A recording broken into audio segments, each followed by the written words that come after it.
Olá, pessoal! Um tempo atrás, um seguidor nosso sugeriu que a gente falasse sobre o uso de one no impessoal. E quando a gente vê o one no sentido de um sujeito genérico, né? Algo impessoal mesmo, quando a gente não quer nomear alguém. E eu vou explicar um pouquinho sobre esse uso hoje, porque ele realmente aparece bastante nos artigos científicos e pode ser uma mão na roda para resolver algumas questões.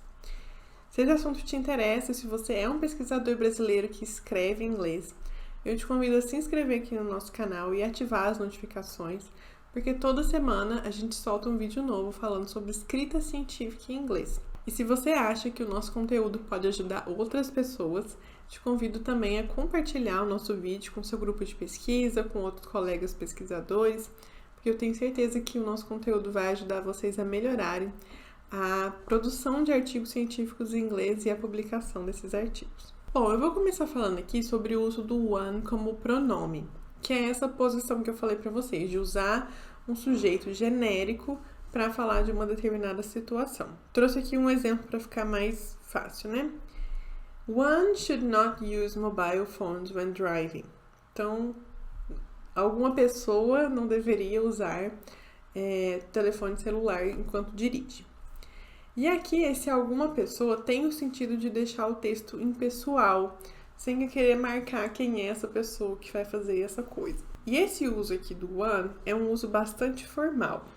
E é importante deixar claro isso, porque às vezes as pessoas ficam usando esse recurso aqui, né, e acabam deixando o texto um pouco formal demais. Então, usem com cautela, isso aqui não é para usar toda hora, mas ajuda em algumas situações.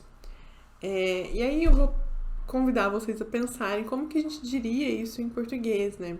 Se a gente tem esse sujeito genérico, né, sem uma identidade, como que a gente falaria, né? One should not use mobile phones when driving.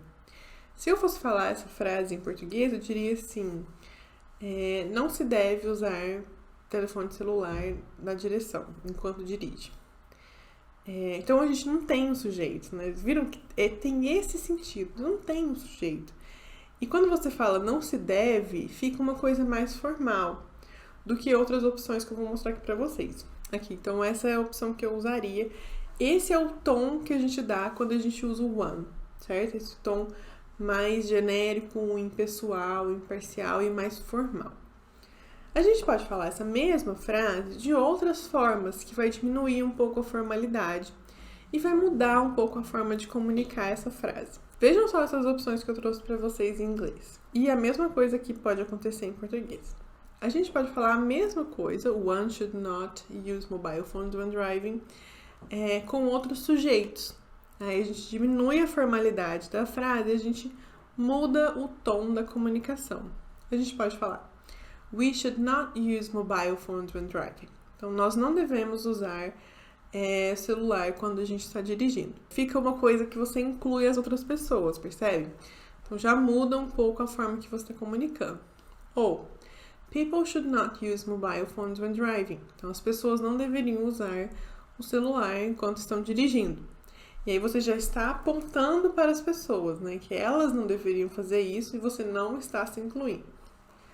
Ou ainda, you should not use mobile phones when driving. Então, vocês não deveriam ou você não deveria usar celular enquanto está dirigindo. Todas essas expressões aqui comunicam a mesma coisa, mas em níveis diferentes de atuação, né? Enquanto o one tem aqui a intenção mais impessoal, né, e mais formal, aqui a gente tem algo que comunica de uma forma diferente. E a gente pode até pensar em que situações que a gente usaria isso, né? Enquanto essa frase aqui com one poderia ser usada num artigo científico, né, num documento que fala sobre cuidados na direção, nesses outros casos a gente poderia pensar, por exemplo, numa postagem em redes sociais, numa matéria de um jornal, de uma revista, numa propaganda, né? Talvez esse com people poderia ainda entrar no artigo científico, né? Ou em algum documento mais técnico, assim. Mas os outros dois poderiam entrar em outros documentos de maior circulação, digamos assim. No vídeo da semana passada, que eu acho que saiu semana passada, que eu falo sobre a tradução de seu, sua para o inglês. Eu falei um pouco sobre esse uso do one como um sujeito genérico, né? Que a gente pode usar quando a gente não sabe muito bem quem é a pessoa e a gente não consegue identificar. Então eu vou deixar aqui no card para vocês darem uma olhadinha no exemplo que eu coloquei lá, que é também uma outra possibilidade para o one. E aí, como eu disse para vocês, esse termo, né, o one, essa posição de pronome, ele fica impessoal. Então, quando a gente usa ele, a gente consegue deixar o texto mais genérico nesse sentido, né, sem apontar para alguém.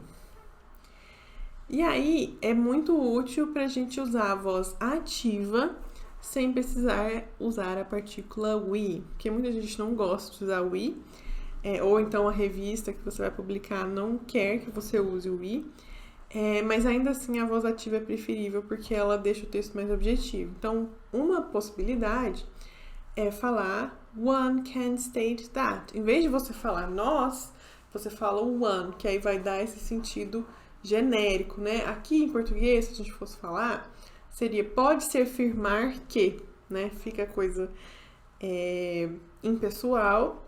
Só que em português a gente fala na voz passiva, pode-se afirmar que. Em inglês a gente fala na voz ativa, one can state that. Só cuidado aqui com essa opção, porque como eu disse para vocês, né? O one é bem formal. Então, se for bem formal. Então, se vocês usarem muito, o texto pode ficar um pouco pesado. Mas em algumas situações, por exemplo, essa frase aqui, eu acho que ela ficaria ótima na sessão de discussão de um artigo, né? Que você pode falar do que você está interpretando daqueles resultados. Aí você pode falar, one can state that, one can affirm, que é a mesma coisa, né? Mas dá esse sentido de que é possível pensar em tal situação a partir do resultado que você tem, certo? Então, o one pode ter essa função, ou você pode simplesmente usar o we, se você puder. Bom, era isso que eu tinha para o vídeo de hoje. Eu queria saber de vocês, se vocês já pensaram um pouco sobre esse uso do one, se vocês já consideraram usar, se vocês acham difícil, se conheciam, se não entendiam. Comentem aqui pra mim que eu quero saber e me digam também se vocês tiveram alguma dúvida nesse conteúdo. Espero que vocês tenham gostado do vídeo e vejo vocês na próxima semana.